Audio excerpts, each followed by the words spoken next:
The Uncharted Territories is a podcast about seeing the unseen in the world of matter. Join me, Shara Prophet, the Mind Magic Coach, and my partner, astrologer Scott Tajirian, as we take an esoteric look this season into the life, death, and afterlife of a variety of celebrities and public figures who lost their lives prematurely or unexpectedly.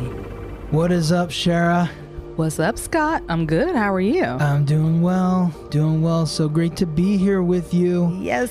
Very excited, as always, for our next case, our next guest. This is a very controversial figure, but before we get to the controversy, I like that we start and give a little personal insight.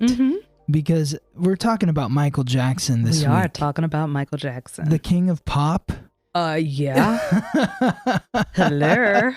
I mean, when I was growing up in the 1980s, I didn't have cable. But on Friday nights, there was this show. I don't know if it was nationwide or if it was a local show, but it was Friday night videos or something. It was like Friday night videos, and they would show whatever the videos that were coming out for the week. And I'll never forget when Thriller came out. Oh my God. That was otherworldly. I had never seen anything like that. No. Still haven't. Yeah. Nope. So, I mean, it's exactly. That was like a movie, and just the costumes and the choreography. But then, I also think of Michael Jackson. I think of the moonwalk. Never have I seen anything like that. It looked like he was walking on the moon. It really did. I remember effortlessly. As a kid, effortlessly. We all tried that at school. Oh my God, I still try it right now. Exactly. I'm like, can I do this when now? you see him do that, it's like, how is he moving? It's like his feet aren't touching the ground. So, I mean, there's no way to overstate the impact that Michael Jackson and his music had on every child growing up in the 1980s, 90s, and then even going back, and even before further, then. Exactly, because I remember I knew Michael Jackson from Thriller, and then my mom played some music, and it's this little kid, and she's like, "Oh, well, that was Michael Jackson when he was a kid." And you see these pictures. He's like this 5-year-old kid that's singing and dancing with his 4 brothers. And I mean, he was a huge star by the time he was 5 or 6 years old. Huge. Huge. Oh, yeah. And the music of the Jackson 5 is iconic. To this day. To this day. To this very day. Yes. And so. Heavy hitters, man. Heavy hitter. Another one that was born for this. Exactly. Some people have to learn it. Some people are just, they come here with it. Well, and when I look at it from an astrological perspective too, Prince was born with the moon in Pisces. Michael Jackson, born with the moon in Pisces. Yes. Pisces is music, because it deals with the unconscious. Michael Jackson, like Whitney Houston, was also born with the moon in the first house. The first house is the house of personality. That's what's on your face. So if the moon is in the first house, the moon is on your face. Your emotions are on your face. And when somebody's emotions are on their face, that's when it's easier for people to connect with them, because they can see what's going on with them emotionally.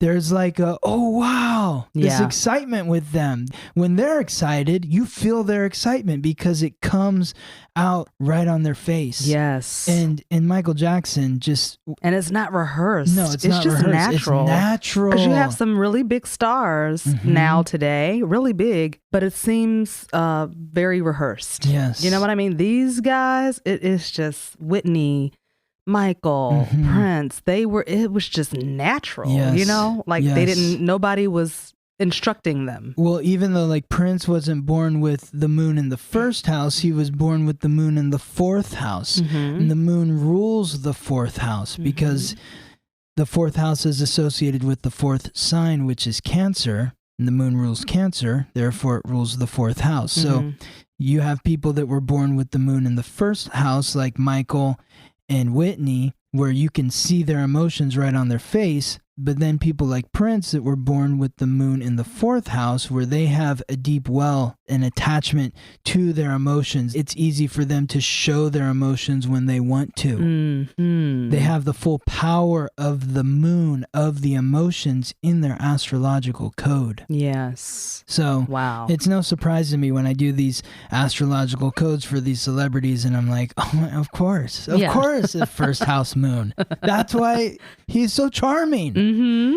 Mm-hmm. Such a charming individual, Michael Jackson. Oh, yeah. So I happened to watch a couple of interviews with him, like maybe like a few weeks ago, and I was just like, I felt hypnotized watching him. Yes. You know? Yes. And I'm a hypnotist, you know? I was just like, wow, this guy is magical. Even as a child. Very, very, very charismatic, you know? And even though he had like this soft voice, it's just this air about him that was very strong. Like Michael Jackson was not a punk. No. Not by any means. You know, very, very strong energy about him, but very kind, very calm, very charming. Yes. You know, it's just like, wow. Well, that's, you know, having the moon in the 1st house, you're gonna connect with people a little easier that way. Another similarity he has with Whitney is they're both Pisces rising. That was the sign that was rising along the horizon when they were born. So that gave them that really ethereal look where they're like, are they from this planet? I mean, he looks like an alien almost. And I mean, even before the plastic surgery. Yeah, exactly. I know what you mean. You know, but it also made them very sensitive to the people around them. And Pisces, again, music. So the ascendant is in Pisces. They have the ability to tap into that ethereal realm. Yeah. The other thing that you said just a second ago about, you know, Michael wasn't a pushover, but you might think of him that way because he's a Virgo, you know, and Virgo is that very submissive character, but they see everything. Oh, yeah. They see all the details. So they might be quiet in the corner, shy, not saying anything, and very polite, but they can cut you with their words. Analyzing you. Exactly. And there's a lot that's been coming out about Michael as far as like, you know, friends in the industry. They're like, oh man, Michael is, you know, he was a badass businessman. Oh, I'm sure. Oh, I'm sure he read every contract. Goodness. I'm sure he saw every word that was written in the contract. Yeah. That's Virgo's the details. Oh, yeah. He's not going to let someone else deal with the details. Oh, yeah. He's going to pay attention to those details. And I was like, okay, Michael, you know. So, yeah, don't underestimate the quiet, soft-spoken people. No. Those are the ones that will... They see it all. Cut your ass real quick. But yep. in a way that is going to hurt you deeper than a physical cut, you know? And that's real. Yes, so, absolutely. Yeah, Mike. So, yeah. Okay. Yes. Well, we'd be remiss if we didn't talk about also just the intro, you know, all the controversy.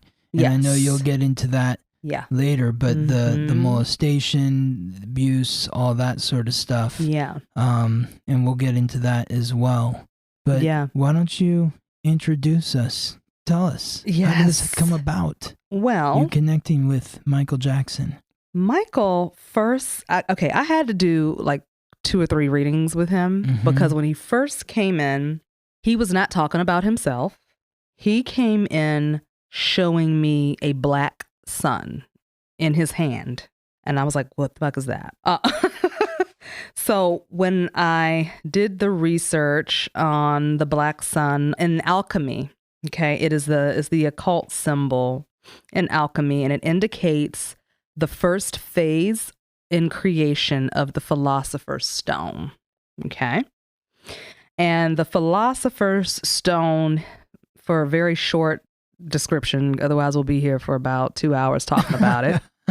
The philosopher's stone is basically you reaching a certain height in your ascension, spiritually, mentally, physically, energetically. Okay. So it is the ultimate goal, pretty much, just to kind of keep it simple. So us going through these different processes and understanding the universe, understanding ourselves, which is once you understand yourself, you can begin to decode everything else around you, right? So that's basically what the Philosopher's Stone is, and you guys can look it up and do your own research, okay? So there's certain phases of the alchemical process. And I'm talking about this is what he showed me, so we got to get into this. All right. So the negredo, or the blackness, the black phase, its meaning is purification of the black matter, okay? The dark matter, transmitting into a new state, new life, rebirth. Dark matter or black matter is basically that primordial substance, the ooze from which everything was created, okay? Yeah. So when we go into that purification process, we're going back to the beginning. We're rebirthing. We're moving from one state to the next. We're going back into creation mode again. Okay? That's what he showed me. Okay. I was just and like, what this was is the deep as hell. significance of this? Well, let's get into that. Yeah. Okay?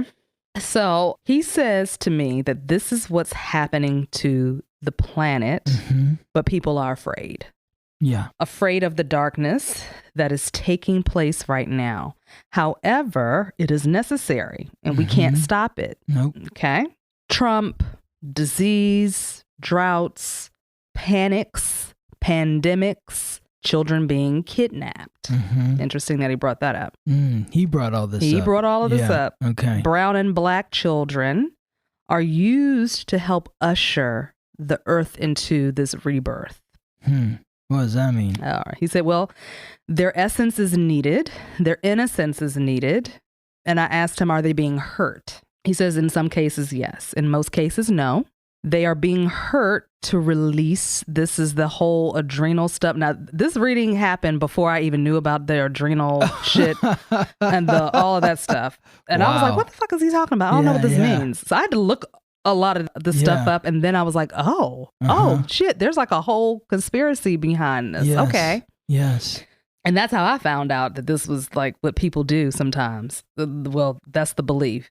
So he said that they are hurt to release a chemical in the adrenal glands called epinephrine, adrenaline, and norepinephrine, which is the noradrenaline.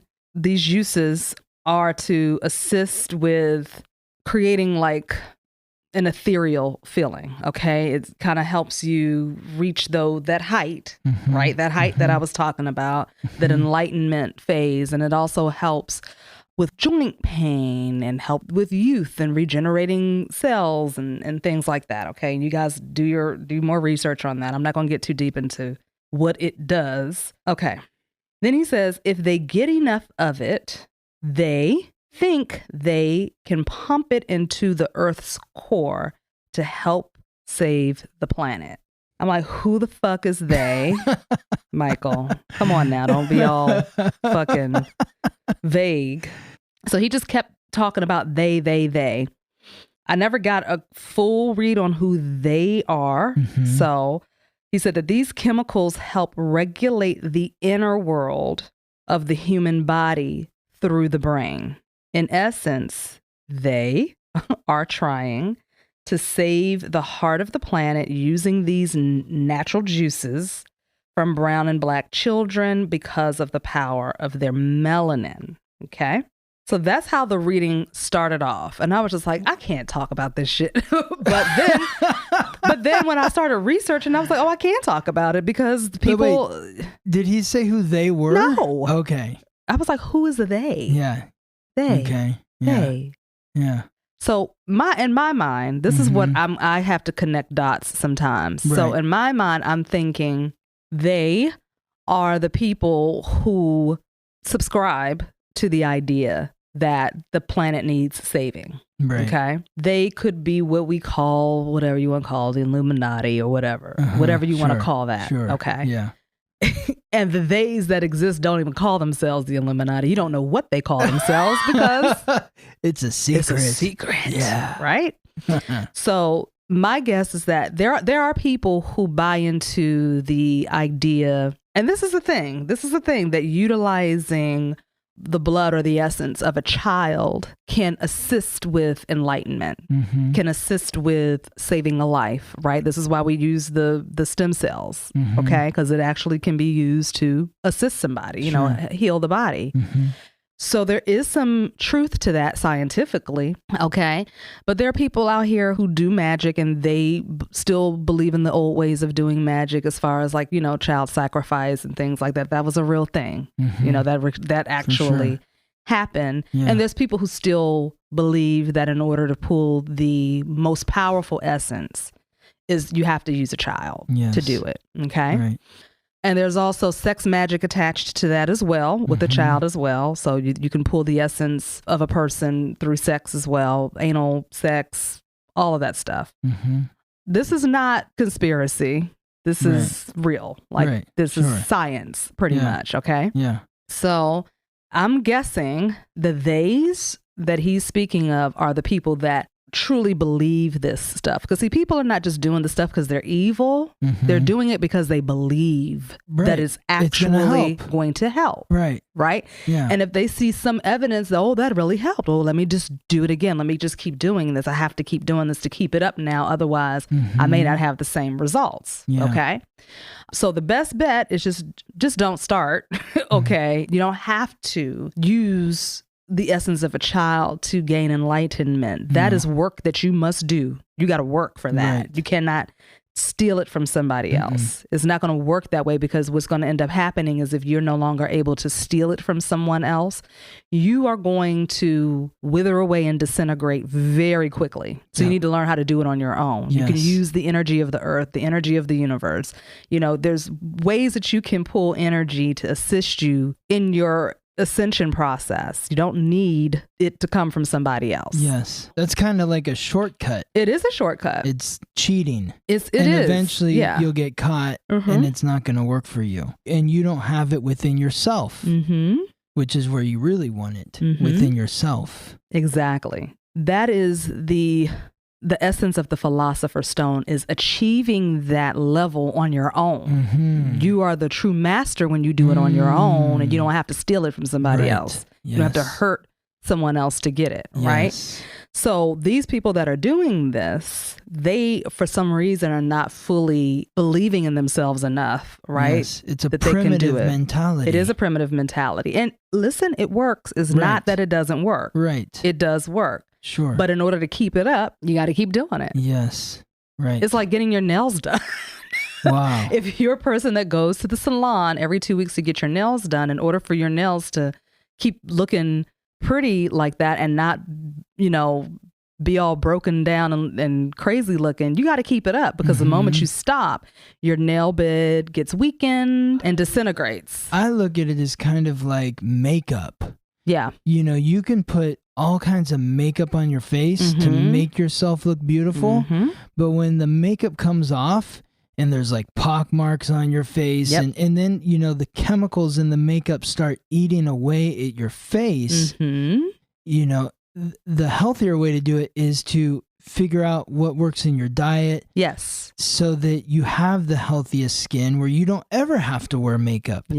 But if you're not going to do that, you wear makeup, your skin gets worse. You need more makeup to continue to hide how bad your skin looks. Exactly. That's the facade. That's exactly what it is. And the natural way of doing it is, if there is something going on health-wise, then you need to look at what that's attached to. Like what we talk about in almost every episode. We talk about the health of each person, each case. Emotional and mental and spiritual health. Exactly. Yes. So if you're unhealthy, if you get tired a lot, or you're looking old and you only 38, then, you know, what are you eating? What kind of stress are you under? What's going on in your mind? What's going on in your mind? In your emotions. And you can't blame it on genetics and DNA, because guess what? Through meditation, it is proven that you can actually alter your those DNA. things. Yes. Yep. Yes. But a lot of people don't want to take time out to do that. No. So That's too much work on my part. a lot of work. Yeah, it takes too long. Isn't there 20 a pill minutes to do a that? day? Yeah. You know what I can do in 20 minutes? Yeah. Set a timer on your phone. Okay. Sit and quiet. Simple. Yes. Easy. Yes. And then soon you'll get addicted to it and you just want to be in meditation more than you're doing anything else. Yes. Right? So that's my understanding of it. Yes. Okay. And so that's how he came in. And I was like, all right, Michael, thank you. But we need to talk about some other stuff, please. Right. Okay. So the theme. The theme of his life? His running theme in his life. Running theme. Prostitution. Makes sense. Totally makes sense. Oh my goodness. Yeah. Wow, that's profound. Prostitution. Yes. Was the running theme of his life.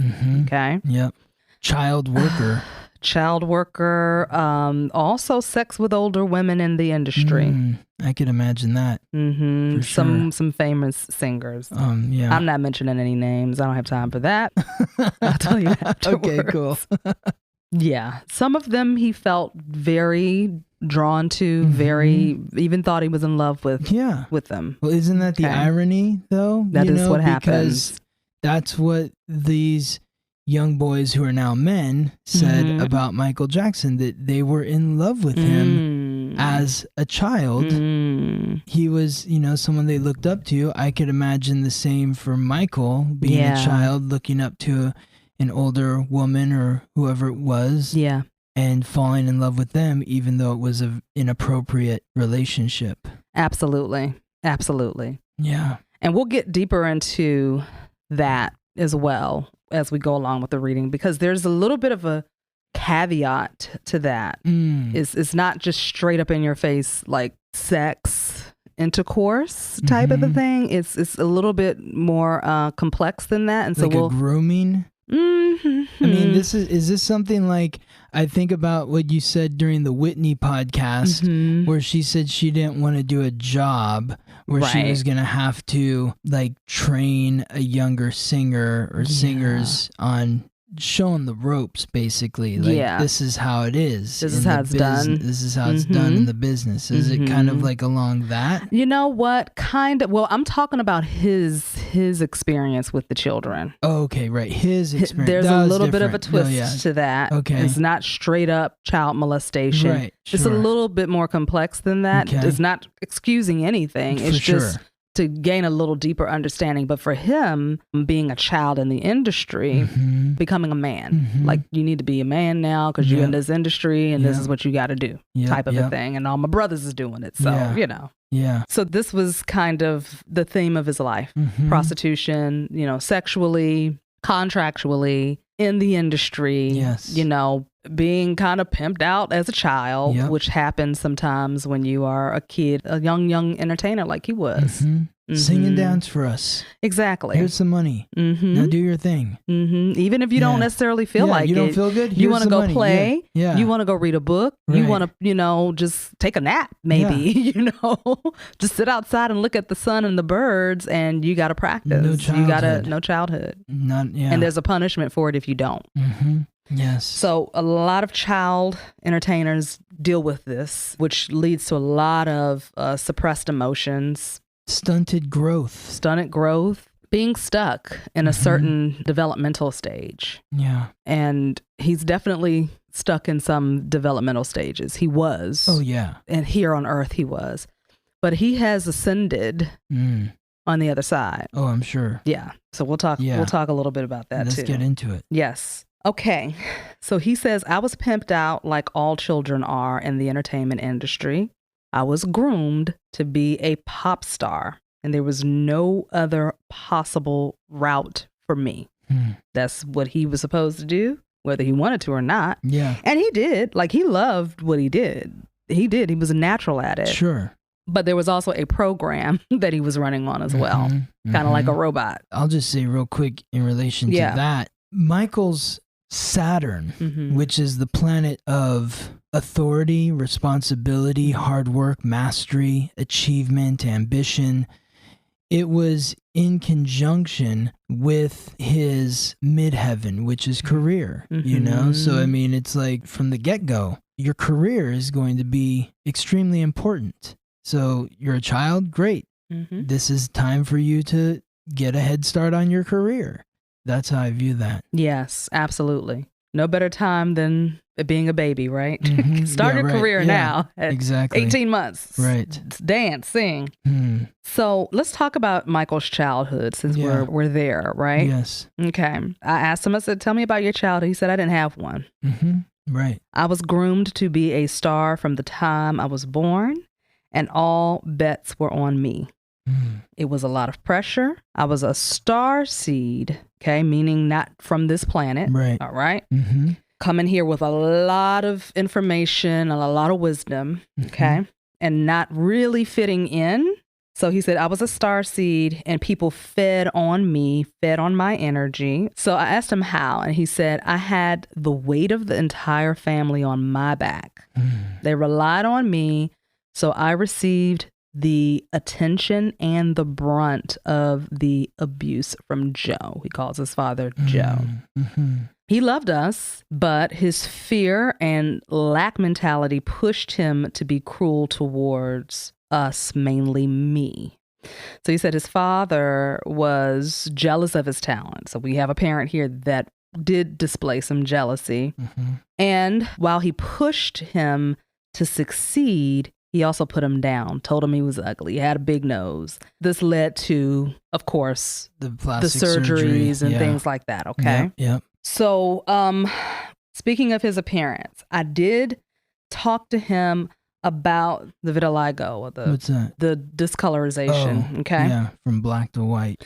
Because he did have some light spots on his body, which is why he decided to go ahead and just do the bleaching. And a lot of people thought it was because he wanted to be Caucasian. And he said no. He was like, I love being black. Because I asked him that. He was like, no, I'm a black man. I love being black. But for him, the change was happening so rapidly, he figured he might as well just go ahead and lighten himself to match it so he wouldn't be patchy. Sure. But when we think about the vitiligo, I think I'm saying it right, the emotional root cause of it is a strong sense of disconnection or separation from someone or something that we want to be in contact with. Yes. Okay? That's crazy. Right. Right? So if we're continuing to seek that connection and it doesn't happen, a person will eventually remove themselves from the situation completely. And the loss of the pigmentation is an unconscious manifestation of trying to become invisible or disappear from the situation. That shit is deep. Yeah. So let's talk about that a little further. Is that his disconnection with his childhood in some way? Yes. From having a normal childhood, right? Yes, Okay, wanting cool. to connect with being a kid, right. Wanting to connect with his childhood and feeling the loss of that. And also really wanting a genuine, loving connection with his father, who was a hard man to live with, right? Because he had his own shit. He was carrying a lot of wounds as well, Joe was. You know, so let's not forget that. Well, just like Prince, Michael, you know, they were both born in 1958. So Prince and Michael, they both had Chiron, the wound, in connection to Saturn, the father. With Michael, it's a little more strenuous because Saturn is in a position of power in Michael's astrological code, because it's right next to the midheaven, which Saturn rules, which is the highest point in the sky. So when Prince was born, the highest point in the sky was Pluto. When Michael was born, the highest point in the sky was Saturn. And that gives Saturn even more power because the authority rules from above. So it's in the highest point in alignment with his Chiron. So a heavy wound in relation to his father and in relation to his career achievements. His Chiron, Michael's Chiron, was also in the 12th house. That to me is that star seed indicator, because Chiron is not only the wound, the symbol of it looks like a key representing the ancient wisdom that is unlocked through healing that wound. And Michael's wound was in the 12th house, which is the house of the unconscious, which means that he had a wound, but also ancient wisdom in his unconscious, which means, he's someone who didn't need a mentor. Right. Like the genius is already within him. He just needed to pull it out. And of course he did. Exactly. And that makes so much sense. And I'm going to talk about that a little bit later, why that is spot on for him, especially. Like nobody taught Michael how to moonwalk. No. he watched, I think like James Brown was one of his idols. Sure, like he was like, I would just watch him for hours and just do everything he did. Yes. So he was a person that could look at something and mimic it. Yep. And just be like, oh, I got this. Yeah. And then add his own twist to it. Exactly. Yes. So yeah, a bad motherfucker. You know what I'm saying? Just badass. Yes. Okay, so also this loss of pigmentation, it appears in the part of the body where the person feels the separation most strongly. Okay? So it's deep, man. It's deep. Okay, so let's talk about Michael's life. So larger than life this man was, okay? Larger than any life we could ever imagine living, right? Totally. Pretty crazy. And he actually, he loved women. Okay, this is another one that loved women. And he wanted a family. He wanted a wife. He wanted all of that stuff. He genuinely wanted these things. It's so interesting, like, because I can't help but like just see different similarities between certain astrological codes. And you said Michael loved women. Yes. And you said Prince, loved women, was of service of women. Both Prince and Michael were born with Venus, Lady Luck, the goddess of love and beauty, in the 6th house, the house of service. So in some ways, they both, that's their love of women, is to be of service to them. Yes. And it's, and really quickly, the two of them had a very interesting relationship with each other. It was like this healthy competition. Right. And I remember, I can't remember which one of them said this. I think it was it Michael that said it? Michael said, I think he said something like, he hears a melody. I better write the song. I better write the song because Prince is going to take it or something like that. Like if I don't write it first, then Prince is going to write it. Exactly. And it's so interesting because again, they're both Pisces moon. He's like, if I dream up a song, I better write it. Otherwise Prince will. And Pisces, they're both Pisces moon. Pisces is dreams. Pisces is music. Yes. So they have powerful dreams. They were able to dream up music. What's also interesting is Michael is Virgo, which is mutable earth. Prince is Gemini, which is mutable air. So both mutable, strong connection, but earth and air don't mix. Right. So that's that healthy competition between the two. Yes. And there was this clip that I was watching maybe a year ago. Yeah. And James Brown was performing. Prince and Michael were both at this performance. Yeah. So Prince goes up and does his thing, and then he whispers in James's ear. Yeah. And the next thing you know, James calls Michael to the stage. And Michael's like, what the fuck? Like, you can tell Michael's like, oh my God, like, I don't have anything prepared for this shit. And so he goes up there and he's like trying to improvise, he pulls it off, but you can tell he was uncomfortable. You can tell like, this is not my thing. I don't improvise like that. Like I rehearse my shit. See that? Okay. See that? Oh, wow. Michael, Virgo. Yes. He's a 6th house Virgo. Perfectionism. Yes. Like rehearsals, I have to imagine for Michael Jackson, like he would rehearse. Oh my goodness. Rehearse. Could you imagine being over and again? his band or a backup dancer? Oh my goodness. Whitney was also a 6th house son as well. And so I'm at like a lot of rehearsing, that 6th house energy. It's about practice, do the work. Yeah. Where Prince is that Gemini sun, which is more just like you feel the flow. You just go. You whatever's coming at you, you go with it, and then you go on to the next thing and the next thing, and so on and so forth. Yeah, I want to see this clip. Yeah, please. I'm gonna try to find it. I'll send it to you. Me. The shit is hilarious because it's like, oh yeah, he here, okay, he's here, yeah, I'm gonna see what he can do. Can he really can he probably knew he's not an improviser, exactly, and I'm gonna just call his ass up here. But I loved it because it was like, this is some healthy competition right here, because he whispers in James Brown's ear, and right after he's like, oh, Michael Jackson's in the house. Michael Jackson, come on to the stage.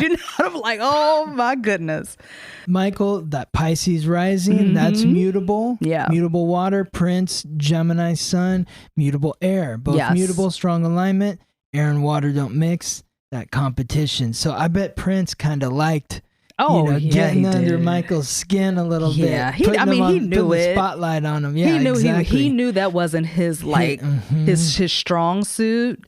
So he was like, oh, okay, he's here. Yeah, let's do this. So it's hilarious. But they had mad respect for each other. Mad respect. Sure. Like, you never heard them saying bad things about the other person. They pushed each other. And you need that. Right. Like, you need that if you're in a certain business or whatever. Yeah, you need somebody to push you, because if you don't have that competition, you kind of just stay stuck. You know what I mean? You just keep doing what you're doing. But if this one over here, so you're like, oh, wait a minute, hold up. You just put an album out? I got to put 2 out. Yep. I need to go on tour. Right. Whatever. Yes. So it was really interesting, but I'll send you that clip because I was just like, oh my goodness. Yes. Yeah, it was pretty interesting. So he genuinely wanted a family. Okay. Yeah. Okay. But he said it just wasn't meant to be, no matter how hard he tried to make that happen. And we saw evidence of him trying to do that. Yeah. He said, I would have had to give up my music and my career, and that was my first love. Yeah. He wasn't quite ready for it, even though he was trying to do it. Well, and he had a couple kids. He did. But it wasn't like the quintessential. It wasn't family. It wasn't Ozzy and Harriet type of, No, it wasn't that. No. That's what he wanted. Right. But he knew that his life just wasn't designed for that. Like, it just, where he was in his life, it just wasn't going to be that, But he had some kids, right? Yeah. Like some biological children. Yeah. And so I asked him, I said, do you think you would have become the star you are if your father didn't push you and your brothers? And he said, no. My father was a monster, but I loved him, and I still do. Yes. Out of a nightmare came a dream life that I loved. Okay. Yes. So he appreciates. See, that is the essence of Saturn. Yeah. Saturn is the authority. It's hard fucking work. Yes.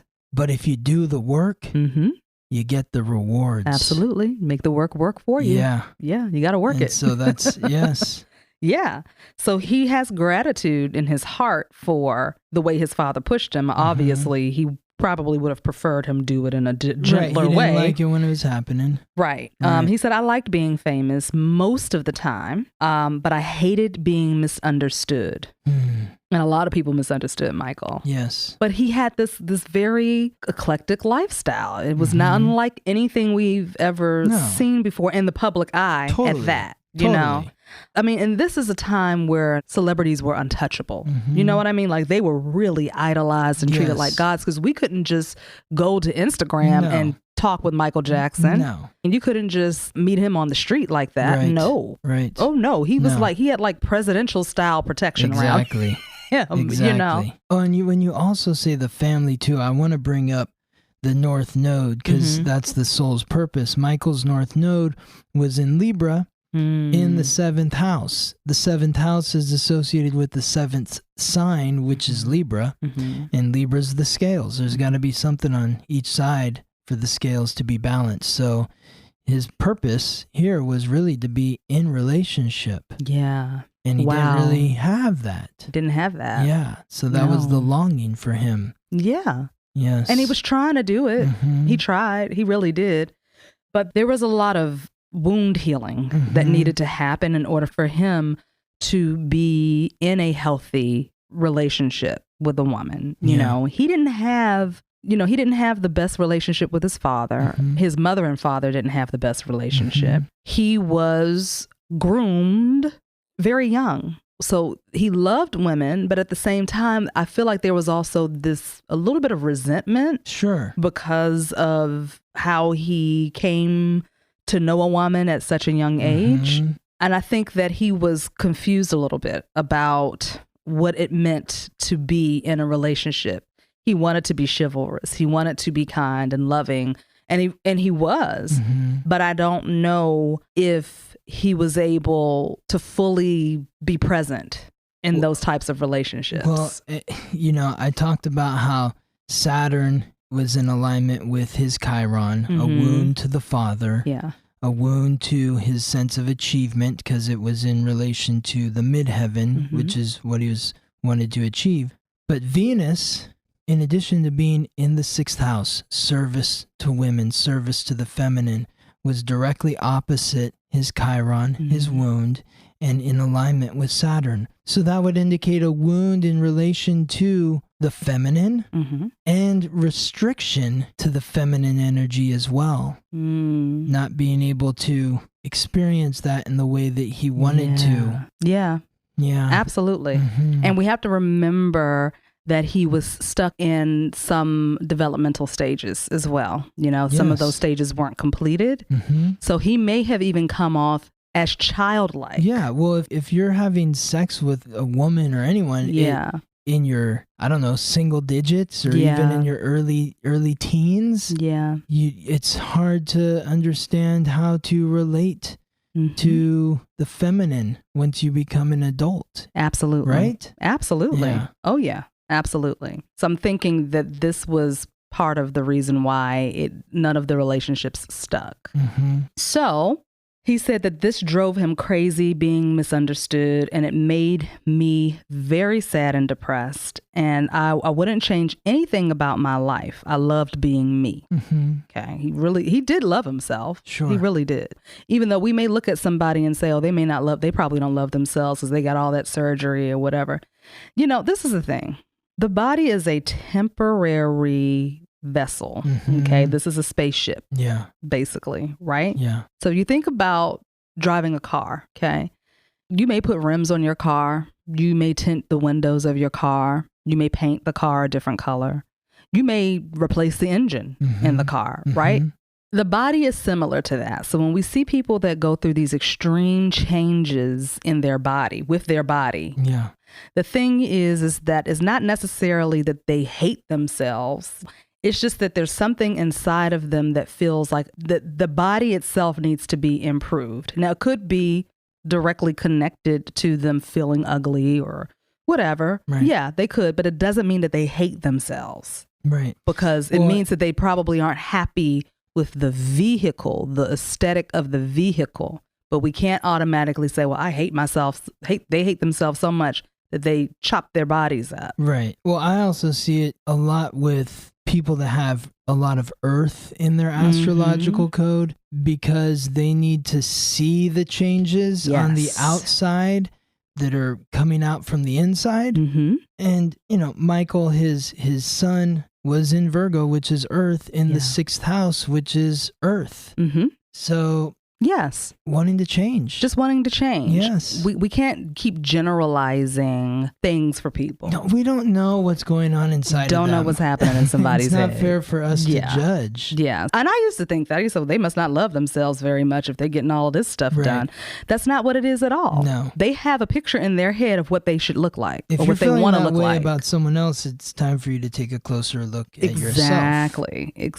Yeah. And when I had to sit with it, and when I sat with it, I was like, oh, it doesn't really mean that they don't love themselves. It's just they have an idea of what they want to look like, and they need to see the physical manifestation of it. And since we live in a time where you can do it, why the fuck not? Sure. So this was Michael's disposition, so to speak. So he did love himself, but he also had that program running in his head that his dad placed there at a very young age, that you're ugly, your nose is too big and things like that. And he's in the public eye. He is a pop star. He's seen all over the place. So if in his mind, if he could see himself looking more aesthetically fitting for the industry that he was in, he was going to do that. Yes. Point blank. Makes sense. Business move. Yeah. Okay, let's look at it that way. Yeah. All right. So let's start talking about some of the hard shit. Yeah. shall we? Let's get into the mud. Okay. Let's get into the mud. Yeah, let's get into it. Okay. So, the child abuse allegations, okay? So I asked him about the child abuse allegations, and he said there was a lot of awkwardness and unorthodox behavior. So I asked Michael straight up, Michael, did you have sexual relations with those children? Yes. Right? He said, I would never hurt a child ever. I was infatuated with them because I understood their purity and their innocence. I felt like that needed to be nurtured because it wasn't nurtured in me as a highly sensitive child growing up in a hostile environment where perfection was expected in the presence of chaos. He said, my dad somehow, he got it out of us. He got that perfection out of us. And we were conditioned to be perfect performers. Okay. So again, this is him chasing his childhood through these children. Now he admitted that there was some awkwardness and unorthodox behavior with the kids. And, really quickly, I just want to let everybody know that when Michael came through, he came through with Metatron. Okay. Metatron is an archangel, and Metatron, he has the ability to warp time and space. Okay. He can help you move through portals and time holes and all of that type of stuff. Right. I use him when I'm running late for things. I'm like, Metatron, I need you to bend space and time for me. I got to be here at a certain time. Right. And I always end up being there in the perfect time. May not necessarily be on time, but I arrive at perfect time, right? When you're supposed to. Right when I'm supposed to. So when he came through with Metatron, he showed me that Michael is now an ascended master, okay, on the other side. So it makes sense when you talked about earlier that he didn't need a mentor. Like he just innately had this knowledge and this wisdom about him, spiritually. So when he passed over, he is now an ascended master. And so Metatron has also been working with him and taking him through a series of like kind of obstacle courses a little bit to just strengthen him and to assist with even more wisdom and knowledge and things like that, which is probably why he came through with the Black Sun and talking about the Philosopher's Stone and all of that in the beginning. And I was just like, what are you talking about? So again, he appears very regal and wise. Michael does, okay? Like an elevated being. And when I asked him, was he an ascended master? He said yes. And that's when Metatron confirmed it, that he is an ascended master and he's still undergoing some training. Okay, so the training never ends, right? And he's on his level 4 initiation or spiritual transformation, whatever that means. Yeah. I don't know. But that's what came through. Wow. So I'm bringing this up because when we are talking about the awkwardness and the unorthodox behavior with the children, right? I'm asking Metatron, I asked Metatron if Michael was inappropriate with the children, okay? Because if Michael's telling me one thing, and I'm like, okay, I have to believe what he's saying, right? But there's also a warped sense of perception, sure, because of where he's coming from and what he's thinking, right? Okay, because just because he's ascended master doesn't mean that he still doesn't have the same thought patterns that he had here on Earth. Okay? Because ascended masters are people who walk the earth. Exactly. And this is the physical manifestation of your soul. That's what the body is. Exactly. So when you leave the body, your soul goes on. That's right. Who it was in the body is still who the soul is. There's an imprint. There's an imprint. An imprint of your experience here on Earth. Yes. Okay, so I asked Metatron, and he said not in the classical sense, meaning there wasn't a sexual attraction to the children necessarily. He wanted to be a child. So think about that. I mean, I think I understand. Yeah. Okay. So he wanted to be a child. So he played with them like he was one of them. Okay. So when you see two children playing together, they are grabby. Like little children, little kids. If you ever watch little kids play together, one grabs the other one's thingy, penis, vagina, whatever. Right? They're exploring one another. Yes. Okay. Again, I am not Well, I mean, to a lot of people, I'm just telling you what it sounds is, like an excuse for molestation. Right. But that's I'm not excusing it. I'm breaking it down the way it came in. Okay. And this is not an excuse. Right. But if we're going to talk about these things, we do need to understand the different levels of it, and this will also help us have a better understanding of the psychology behind it when it does happen, when it's happening, when a person is doing this to a child. There's so many levels to it, and we do need to have more understanding of it so that we're able to better help a child who has experienced that and rewire it. Yes. Before it happens again. You know what I mean? Or before they do it as an adult to another child. Exactly. Right? And that's what I mean. Before it happens again, they grow up and they do it. And then you have some children that do it to other children. Yes. You know what I mean? Yes. So it's important to understand all of the mechanics of how this can happen. Totally. So I'm not excusing it. No. I'm speaking trying to understand it from better. A place of just the logic of it. Yes. Okay? Because I don't play that shit when it comes to children. I don't play that at all.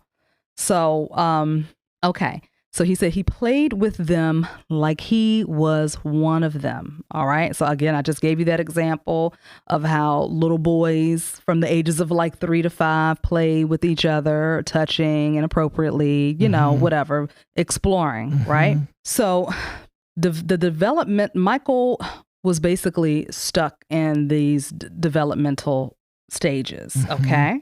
1 through 6.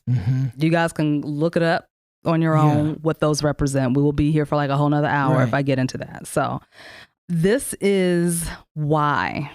This is the reason for the accusations. Okay. Now, this is not an excuse because he's a grown ass man, right? Yep. Grown man, you know better. Oh, yeah. Absolutely. You know better. Yeah. So there is no excuse, but this is a glimpse into what was happening inside of his mind, trying to recapture that childhood through being a child. Okay. Yeah. So was it true? We don't know. I don't know. I can't say that, right? I don't know. I'm just saying what I'm reading the energy as it comes in. Okay. So I'm not saying, yes, he did it. I'm not saying, no, he didn't do it. I am just saying this is the energy that came in. Right. And that's what came in. Yeah. Okay. Right. So that is that on the child abuse allegations. And I know some people are like, well, how can he be an ascendant master if he did that? Listen. On the other side, that shit doesn't matter. Straight up. Sorry to crush anybody's heart. The human experience is designed for us to learn something about ourselves. We agreed to come here and have an experience. We agreed to be a good person, quote unquote. We also agreed to come here and be an asshole and be a killer and be a Hitler. And you know what I mean? Because the ripple effect that it has, whatever happens to me, if somebody comes along and punches me in my face and abuses me, there is a connection there. I need that to assist me in remembering who I am and break free of the ties from a past life or the ties from an ancestral lineage curse or something in my bloodline, right? Maybe I'm the one that it's time for me to break it. Right. Okay. So we all come here with an assignment and we all agree to be each other's teachers. Yes. So on the other side, there's no judgment. There's no judgment.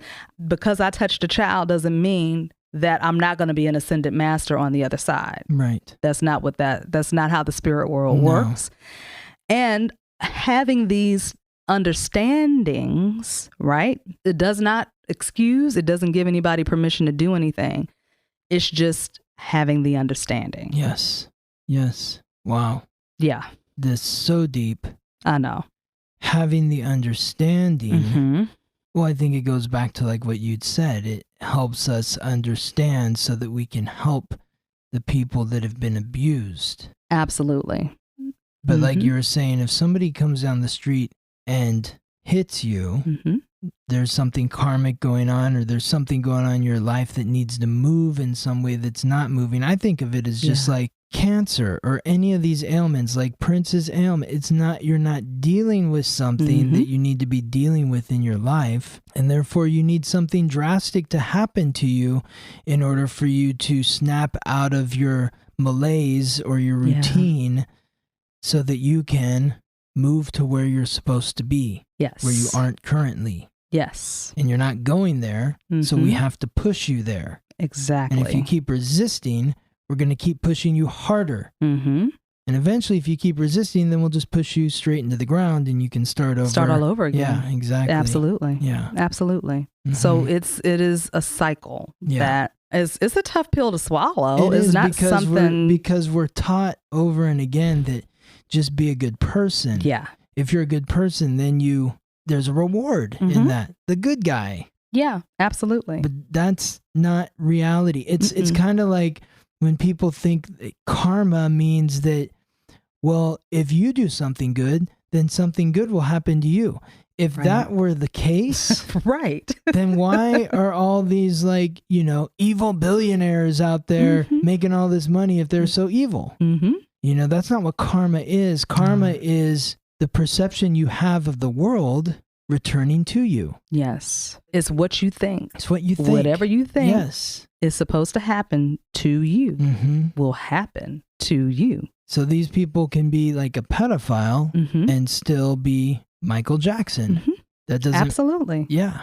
Absolutely. Yes. I mean, if you honestly do not feel or think that what you're doing is wrong, you're going to attract more things and evidence in your life that you're on the right track. Right. Yes. That's just how it works. Yes. No, people don't get paid back. Death is not the payback. People think, oh, well, he died, so he's got his payback. No, that's not a payback. That's a cycle of life. Yeah. There's no payback if you're no longer in the physical body to receive it. Right. If you feel guilty for something you've done, then you'll get punished in whatever way you feel you should be punished. Exactly. But if you're doing something that other people might think is bad or nefarious in some way, but you don't feel that way, then nothing happens to you. Exactly. And that's also a very hard pill to swallow. Yes. When people come into the resolve, right? I have to do this thing, and I'm okay with doing it. Right. It doesn't matter that I may think Scott's an asshole for, running over the cat that was in front of his car. But if he feels like, look, this cat won't move. I've beeped the horn several times. I'm running late for my appointment. I got to go. I'm just going to run over this damn cat. Right. If he comes into a resolve like, oh, okay, whatever. Yeah. Nothing is going to happen to him. Regardless of how I feel about it, it's nothing as bad as going to happen to him. So it's a good analogy, by the way. I did run over my cat. No. But it lived. And I did it on accident. It wasn't on purpose. I didn't know it was there. But the cat lived. It was an amazing cat. Yay. I love cats. So I would never purposefully try to run over a cat. I know you wouldn't. I just needed to be extreme for a moment to get people to understand. You know what I mean? Like, our judgments are that. Our judgments. That's my judgment. I could do some things if I wanted to. Like, oh, okay, I'm gonna fix his ass. Yes. Because that's the energy manipulation, right? That's a whole nother topic. But, again, if I believe that I can alter something in your energetic field to make you feel the shit for running the cat over, then I can do that too. Right. Right? Yes. So we have to understand how energy works, how the mind works, and how these laws work, the universal laws work. Yes. Right? So, this is a tough one. So should we talk about Michael's death? Yeah, let's talk about this death. Okay. All right. Where is his death? Oh, I wrote it down because we did this already. He doesn't want you to see. You want to keep flipping through? Yeah, so strange.